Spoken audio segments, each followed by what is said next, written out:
When an officer spots a young boy with a blood-stained shirt running toward him, he assumes it's just another neighborhood scuffle, but as the boy pleads for help, the officer's face turns pale, and he calls for backup immediately. This is a story of courage, determination, and the relentless pursuit of justice for a family facing unimaginable danger. Before we dive into this story, let us know where you're watching from. And if you stand for justice, be sure to like and subscribe for more. The late afternoon sun cast long shadows over the quiet streets of Maplewood Heights, where the peaceful rhythm of suburban life rarely faltered. Officer Ryan Carter, a seasoned patrol officer with sharp instincts, navigated his cruiser through the tranquil neighborhood. The faint hum of the engine was the only sound breaking the silence, his eyes scanning for anything out of the ordinary. As he approached a tree-lined corner, a small figure darted into the street, waving frantically. Ryan instinctively hit the brakes, his heart jolting. The boy couldn't have been older than 10. His disheveled appearance, a blood-stained shirt, and trembling hands set Ryan on high alert. Ryan jumped out of the car, his voice calm but firm. "Hey there, kid.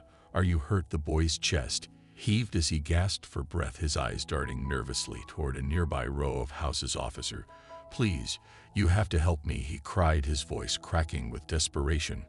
Ryan crouched to meet the boy's eye level, gently gripping his shoulders. "Slow down, son. Tell me what happened." The boy swallowed hard, his words tumbling out in a rush. "They took and Mommy.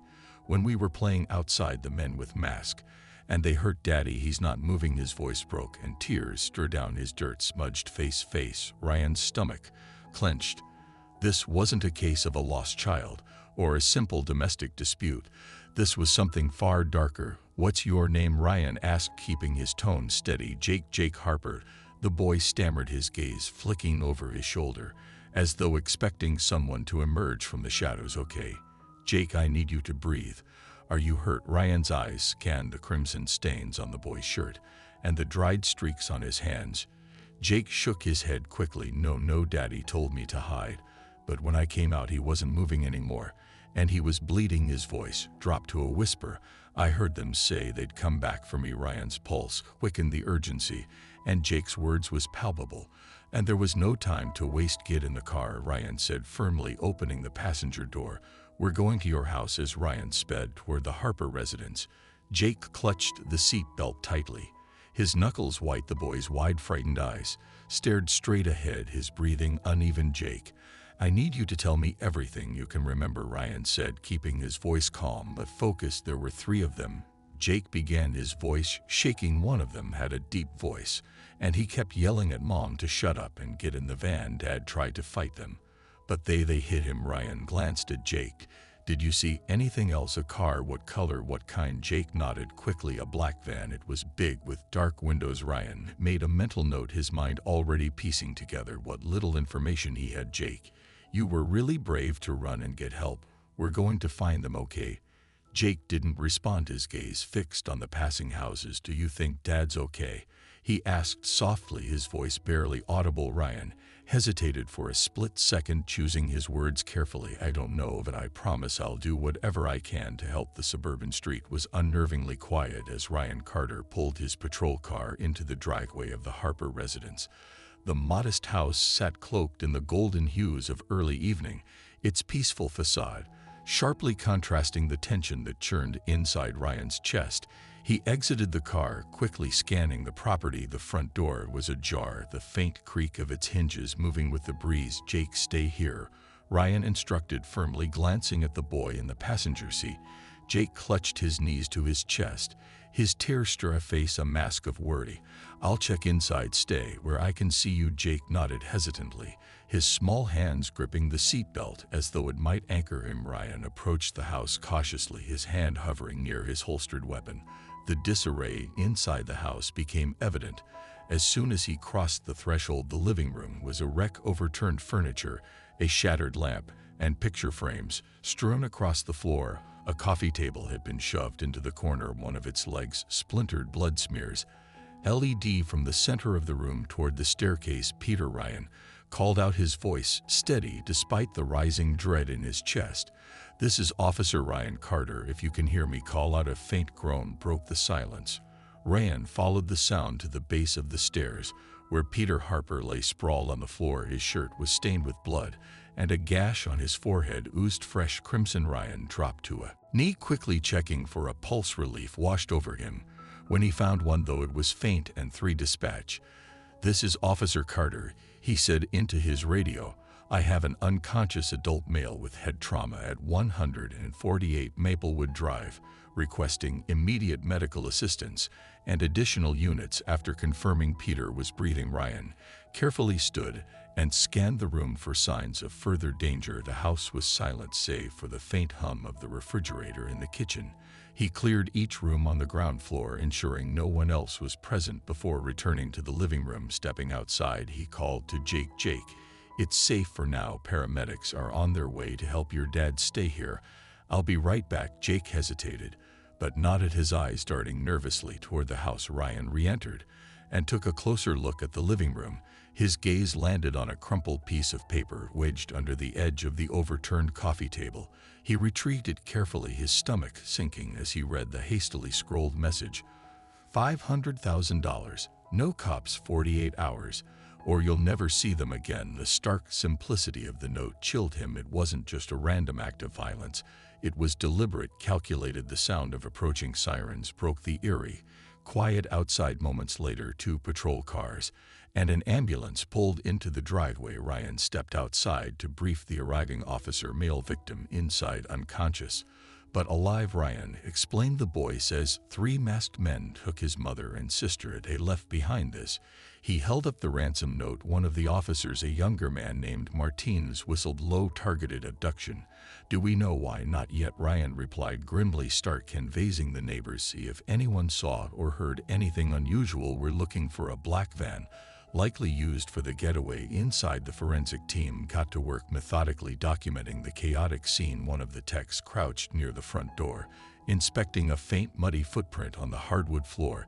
"This could belong to one of the suspects," she said, snapping a photo and dusting the area for prints. Another tech examined the blood smears leading to the staircase. "Looks like the victim was dragged here after being injured. Could indicate a struggle." Ryan took in the details, mentally piecing together the sequence of events. Peter must have put up a fight, but he was outnumbered and overpowered. The suspects had left no identifying details, no trace of who they were or so they thought. The paramedics worked to stabilize Peter, who groaned softly as they tended to his head wound. His eyelids fluttered open, his gaze unfocused. "Mr. Harper, can you hear me?" Ryan crouched beside him, speaking gently but firmly. Peter blinked, his expression clouded with pain and confusion. "The kids, Sarah, Emily." His voice was hoarse, barely audible. "Jake's safe. We're going to find Sarah and Emily. Do you remember what happened?" Ryan said. Peter grimaced, wincing as the paramedics applied pressure to his wound. "They came in, 3 of them, masks." Big guy with a deep voice. "Knocked me out before I could stop them." Ryan leaned closer. "Did you hear them say anything? A name, a location?" Peter's brow furrowed as he struggled to recall. "Something about a warehouse. That's all I remember. They were shouting. And then everything went dark." Ryan nodded, filing away the detail. "Hang tight. The medics are going to take you to the hospital. We'll take it from here." As the forensic team wrapped up their initial sweep, Ryan stood in the driveway, staring at the ransom note. The weight of the situation pressed heavily on his shoulders. 48 hours, 2 lives hung in the balance, and the clock was already ticking. Ryan returned to Jake, placing a reassuring hand on his shoulder. "Jake, I promise we're going to do everything we can to bring your mom and sister home." Jake looked up at him, his swollen eye glinting with tears. "You really think we can find them in time?" Ryan crouched to meet his gaze. "I do. But I need you to stay strong and keep helping us. You're braver than you know." "Do you think the police will get to Sarah and Emily in time? And why do you think the kidnappers targeted Peter's family?" Share your thoughts below, give this video a like, and keep watching to find out how the story unfolds. The police station buzzed with activity, the fluorescent lights casting a stark glow over the organized chaos of officers, forensic specialists, and detectives working tirelessly. The clock on the wall ticked ominously as Ryan Carter sat at his desk, studying the ransom note spread before him. The words were hastily scrolled, each jagged letter a reminder of the high stakes. $500,000. No cops 48 hours, or you'll never see them again. While waiting for more updates, Ryan turned his attention to Jake, who was seated nearby with a blanket draped over his shoulders. Despite the trauma he had endured, Jake was proving to be a vital source of information. "Jake," Ryan said gently, pulling a chair closer to the boy, "I know you've already told me a lot, but I need you to think hard. Did you hear the men say anything else, anything that might help us find them?" Jake bit his lip, his gaze fixed on the floor. As he tried to remember one of them, he said something about making up for lost time, like they were running late or something, and another guy, he was mad. He kept saying this wasn't supposed to take so long. Ryan nodded, the pieces beginning to fit together. "That's good, Jake. That tells us they were working under pressure. Maybe they weren't as organized as they wanted to be." Jake glanced up, a flicker of hope in his eyes. "Does that mean you can find them faster?" Ryan offered a small smile, trying to reassure him. "It means we're closer to figuring out how they operate, and that's going to help a lot." A breakthrough came an hour later, when surveillance footage from a nearby traffic camera captured a black van matching Jake's description, speeding through an intersection not far from the Harper residence. Ryan and his team quickly pulled additional footage from nearby cameras, tracking the van's movements. "Got it," Martinez, a fellow officer, said as he pointed to the screen. "They turned off into the industrial area about 10 miles from here." Ryan's jaw tightened. The industrial area was a sprawling maze of warehouses, many abandoned, making it the perfect place for criminals to lie low. Another piece of the puzzle fell into place when a gas station attendant called in a tip. A man matching the description of one of the kidnappers, a limp and dark clothing, had stopped there shortly before the abduction. Surveillance footage confirmed the sighting. The man had purchased a pack of cigarettes and a few prepaid burner phones. Ryan's mind raced. If they're using burner phones, they're careful about leaving a trail, but the gas station gives us a timestamp. We know when they were in the area. With the information gathered so far, Ryan began coordinating with local and state authorities to widen the search. A task force was quickly assembled to sweep the industrial district for signs of the van or its occupants. Before heading out, Ryan returned to the station's holding area, where Peter Harper sat, his head in his hands. The paramedics had stitched his wound, but his disheveled appearance reflected the toll of the day's events. "Peter," Ryan said, his tone measured but firm, "we are starting to get a clearer picture of who might be behind this. But I need you to be honest with me. Is there anyone who might have a reason to come after you or your family?" Peter hesitated, running a hand through his hair. "I didn't want to believe it could be connected. But there's someone." Ryan leaned in. "Go on." Peter sighed heavily. "Trevor Blake. He used to be my business partner. We ran a contracting firm together. But a few years ago, I discovered he was embezzling money. When I confronted him, he tried to spin it as a mistake. But I threatened to go to the authorities. He disappeared before I could press charges." Ryan's pen hovered over his notebook. "Do you think he's capable of something like this?" Peter looked down, his expression grim. "Trevor always cared more about money than anything else.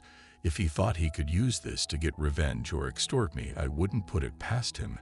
As the team worked to verify Trevor Blake's connection to the case, Ryan's determination grew. The clock on the ransom demand was ticking down, and every second counted. A text came through on Peter's phone, a follow-up from the kidnappers. "No delay, no excuses, 500 or they die." Ryan studied the message, noting the burner phone's area code. It was a local number consistent with the gas station tip. "We're closing in," Ryan muttered, standing to address his team. "We have a name, a location to search, and a motive. Let's move." The air in the dimly lit basement was thick with tension and the stifling smell of damp concrete. Sarah Harper sat on the cold floor, her hands tied behind her back, with rough rope beside her. Emily shivered, pressing against her mother's side, as though trying to disappear. The faint glow of a single overhead bulb flickered, casting jagged shadows that danced across the room. Across from them stood three men, their faces obscured by balaclavas. The leader, a tall and broad-shouldered figure named Victor, loomed near a metal table littered with burner phones, maps, and Cash's voice was calm but menacing as he addressed his accomplices. "Stop second guessing me." Victor snapped, his icy blue eyes narrowing at the man with the limp. "The plan doesn't change. We get the money, and then we decide what to do with them." The limping man, wiry and visibly nervous, hesitated before responding. "What if Peter can't pay? We're sitting ducks here.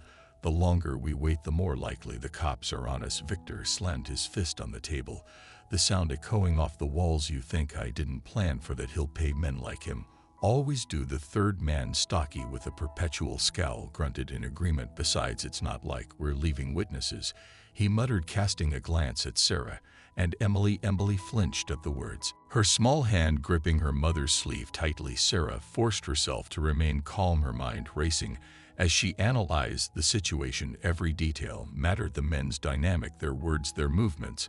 As the men continued arguing, Emily focused intently on their conversation. She was terrified, but her fears sharpened her senses. She picked up on Victor's authority, the limping man's unease, and the stocky man's cold indifference. They're scared, Emily whispered to her mother, barely audible. They don't know what they're doing. Sarah nodded subtly, her lips pressed into a thin line. She admired Emily's courage, but it terrified her how quickly her daughter had adapted to this nightmare. Victor turned abruptly, his piercing gaze falling on them. What are you whispering about? He demanded, stepping closer. Sarah straightened, shielding Emily with her body. I was just telling her to stay calm.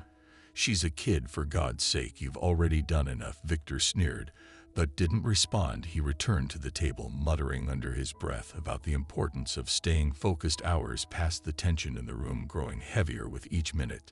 Sarah noticed the man with the limp pacing nervously near the stairs, his discomfort evident.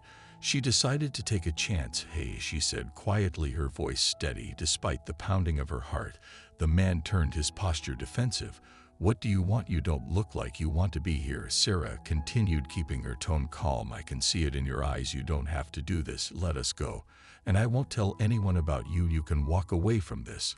The man hesitated, his lips twitching, as though he wanted to respond, but couldn't. Will you really let us go if Peter pays? Sarah pressed, her voice laced with desperation. We're not a threat to you. You don't need to keep us. He glanced towards Victor, who was engrossed in a phone call, and then back at Sarah. Just don't talk to me, he muttered, turning away. His avoidance only deepened Sarah's dread. Victor ended his call, his expression grim. Change of plans, he announced. We're moving to the second location after the drop. No point staying here any longer than we have to. The stocky man frowned. And if the cops find us before the drop, they won't. Victor replied coldly. Not unless one of you screws up. Emily clung to her mother, her small voice trembling. Mom, what's going to happen to us? Sarah swallowed the lump in her throat, forcing herself to sound confident. We're going to be okay, Emily. Just stay quiet and listen to me, okay? The tension in the Harper household was suffocating. Peter Harper sat at the dining table, his head in his hands, while Jake clutched his father's arm, watching him with wide, tear-filled eyes. The room was silent except for the occasional hum of police radios as officers moved in and out, coordinating efforts to locate Sarah and Emily. Peter's phone buzzed on the table, breaking the silence. He froze, staring at it, as if it were a snake ready to strike. Answer it, Ryan said, standing nearby. His voice was firm, but measured, his presence a steady anchor in the chaotic storm. Peter hesitated before picking up the phone, his hands trembling. Hello, Victor voice came through, cold and detached. Here's how this works. You bring $500,000 to Eastside Industrial Park by the old loading docks midnight. Come alone. If I even think there's a cop in sight, you'll never see your wife and daughter again. Got it? Peter's voice cracked. Wait, I need more time. No more talking, Victor interrupted. You have your instructions. Do not screw this up. The line went dead, and Peter slumped forward, gripping his hair. Ryan stepped closer, his expression serious. We'll monitor the drop and ensure your family's safety, but you have to keep your composure, Peter. This isn't the time to lose it. Peter nodded weakly, but his resolve was short-lived. Barely an hour later, another message came through. $750,000, new deadline noon tomorrow. No excuses. The added demand hit Peter like a sledgehammer. He slammed his fist on the table, sending a coffee mug crashing to the floor. This is impossible, he shouted, his voice breaking. I don't have that kind of money. How am I supposed to save them if I can't meet their demands? Jake flinched at his father's outburst, tears streaming down his face. Our mommy and coming back. Peter's anger dissolved into guilt as he pulled Jake into a tight hug. I'm sorry, buddy. I'm just so scared, Ryan intervened, his voice firm but understanding. Peter, I know this feels overwhelming, but you're not alone in this. We're closing in on them. They're making mistakes because they're desperate. Peter looked up, his eyes bloodshot. What if it's not enough? What if he couldn't finish the thought. It will be enough, Ryan said, his tone resolute. but we need you to stay strong for Jake. And for Sarah and Emily, Ryan turned his attention back to the team, analyzing every detail of the kidnappers. Demands the second message provided a vital clue: the burner phone's location. The tech team had traced it to the East Side Industrial Park, near the same area where the black van had been tracked earlier. This lines up with the black van we tracked earlier, Ryan said, pointing to the map. They're staying mobile, but seem to be using this warehouse district as a base that gives us an advantage. Martinez, Ryan's trusted colleague, leaned over the table. If we know where they're holding the hostages, why not raid the place now? Because we can't risk tipping them off, Ryan replied. If they suspect anything, they could move Sarah and Emily again, or worse. Meanwhile, Peter frantically tried to gather the ransom money, calling in favors and liquidating assets. Despite his best efforts, it became clear he wouldn't reach the amount in time. I don't know what else to do, Peter said, pacing the living room. Even if I sell everything, I won't have $750,000 by tomorrow. Jake, sitting quietly on the couch, suddenly spoke up. What about Uncle Greg? He has a lot of money, right? Peter hesitated. His brother Greg was wealthy, but notoriously stingy. Still, desperation left him no choice. He picked up the phone and dialed. The conversation was tense and brief, Greg reluctantly agreeing to wire part of the money. This better not be a scam, Peter, Greg said gruffly. Before hanging up, the partial funds offered a sliver of hope, but Peter knew it still wasn't enough. As Peter scrambled to gather the remaining money, Ryan received an update from the surveillance team. Ryan studied the layout on the map. If they hold up here, they're either confident we won't find them, or they're ready to move at a moment's notice. Either way, we need to act fast. He called for a SWAT team, briefing them on the situation. The plan was to approach the warehouse covertly, gather intelligence, and strike only if they could confirm Sarah and Emily were inside. As the SWAT team geared up, Ryan returned to Peter. We've identified a potential location, he said. It's not guaranteed, but it's our best lead. Peter's expression was a mix of relief and fear. What if they're not there? What if you make it worse? Ryan placed a hand on Peter's shoulder. This is what we do. We're trained for situations like this. Trust me. Jake tugged on Ryan's sleeve. You'll bring them back, right? You have to promise. Ryan crouched down to meet Jake's gaze. I promise. I'll do everything I can. The convoy of police vehicles moved swiftly through the city, their lights off to maintain the element of surprise. Ryan rode in silence, his mind focused on the task ahead. The stakes were higher than ever. 2 lives hung in the balance, and any mistake could have devastating consequences. As they approached the East Side Industrial Park, the team fanned out, positioning themselves around the perimeter. Ryan's radio crackled with updates as officers reported their positions. Visual on the black van, Martinez whispered over the comms, parked behind the building. It's definitely them. Ryan's heart pounded. The van was confirmation they were on the right track, but the operation was far from over. The tension in the air was palpable as the SWAT team positioned themselves around the warehouse. The East Side Industrial Park, a labyrinth of decaying buildings and rusted machinery, was eerily silent under the moonlight. Officer Ryan Carter crouched behind an abandoned crate, his radio crackling softly as officers confirmed their positions. Perimeter secure. Martinez's voice came through. No signs of movement. Ryan took a deep breath, his hand gripping his flashlight. All right, team, move and keep it quiet. The officers advanced in perfect unison, their steps muffled against the gravel-strewn ground. Ryan led the charge, his flashlight cutting through the darkness. As he approached the warehouse's side entrance, the steel door creaked open under his push, revealing a cavernous interior, lit only by faint moonlight streaming through broken windows.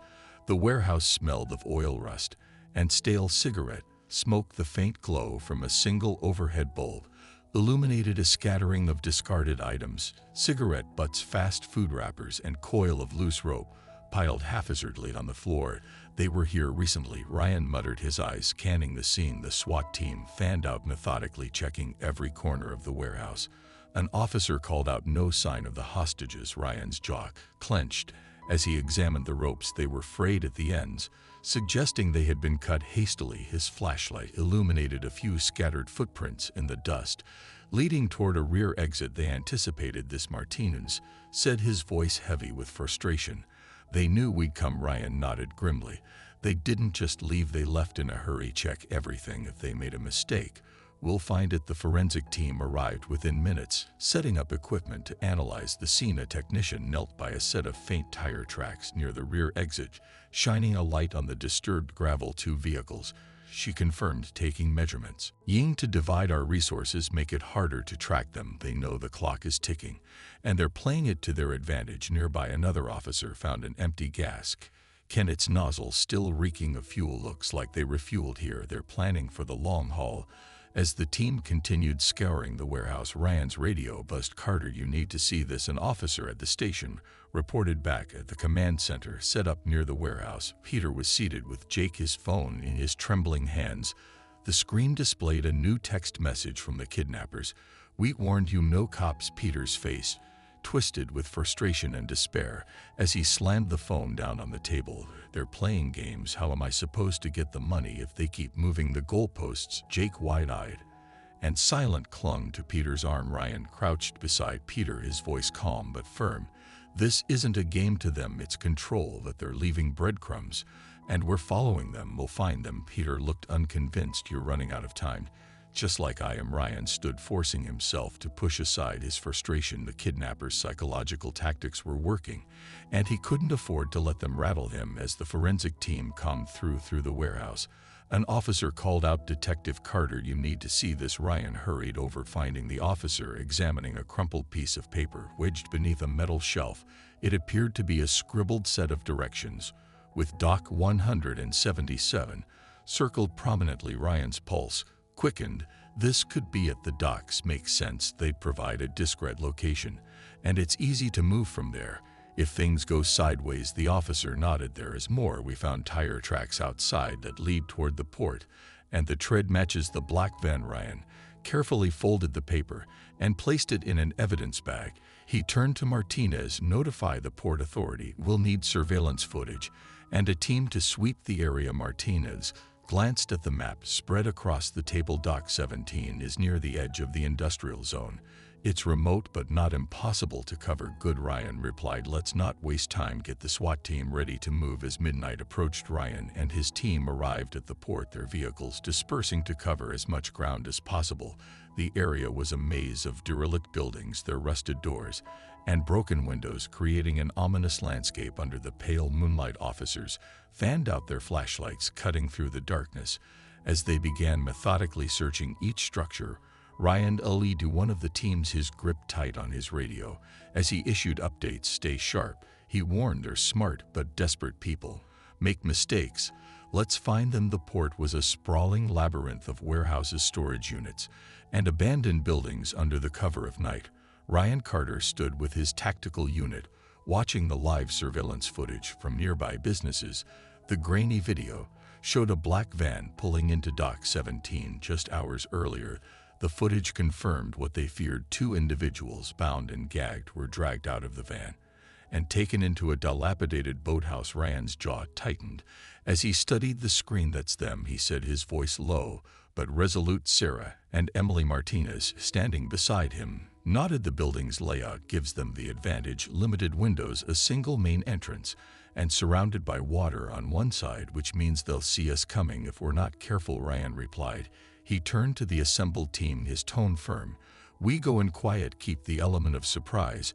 No mistakes, let's bring them home. The boathouse was an aging structure at the edge of the dock, its paint peeling and windows smeared with grime. Ryan's team approached with stealth, their steps muffled by the soft crunch of gravel underfoot. The tactical unit spread out, covering the perimeter, while Ryan and a smaller team moved toward the entrance. Eyes on all exits, Ryan murmured into his radio. No one gets out without us knowing. Inside, faint voices drifted through the cracked walls. Ryan motioned for his team to stop and listen. The boathouse was dimly lit, the only light coming from a flickering overhead bulb. Sarah and Emily sat tied to chairs in the corner, their wrists raw from the ropes binding them. Emily's face was pale, her wide eyes darting between their captors. Sarah, though visibly exhausted, tried to remain calm, murmuring quiet reassurances to her daughter. Across the room, Victor paced angrily, his boots echoing against the concrete floor. The ringleader's paranoia was palpable, his sharp features twisted in frustration. They're stalling, Victor growled. We gave them the new deadline. If they wanted their precious family Back the money would already be here. The stocky accomplice leaned against a table, arms crossed. You're the one who upped the price and pushed the clock. Maybe you scared them off. Victor's eyes narrowed, and he stepped closer, his voice dangerously low. Don't question me, I know what I'm doing. In the corner, the man with the limp spoke up, his voice hesitant. What if we take a partial payment, let them go, and cut our losses? Victor spun toward him, fury flashing in his eyes. You're kidding, right?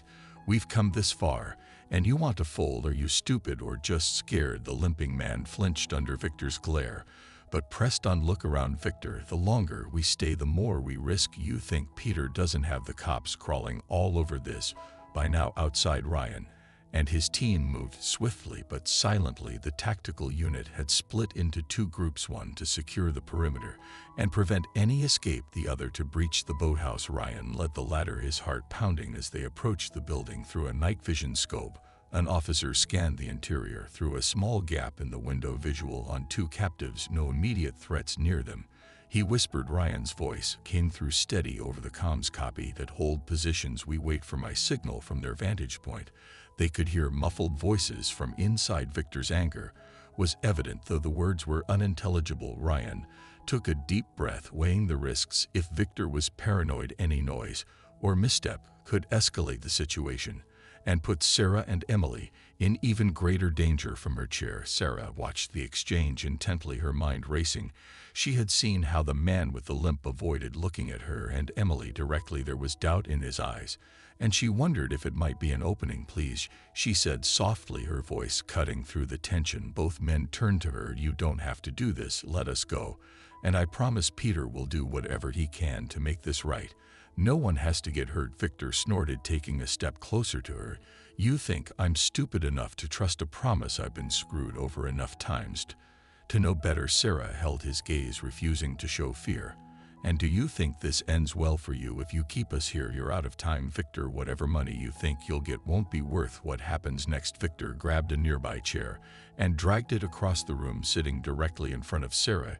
He leaned in, his piercing gaze boring into her. Do you think Peter's going to save you? He asked, his voice dripping with disdain. He's too weak, too slow. You're here because of him. Sarah didn't flinch, her calm exterior masking the fear rowing inside her. Peter will come through, she said firmly, and when he does, you'll regret ever doing this. Victor smirked. Oh, I'm counting on Peter, but when he realizes he's out of options, I'll make sure he knows what happens when you cross me. The limping man shifted uncomfortably, his hand hovering near his jacket pocket. Victor, enough.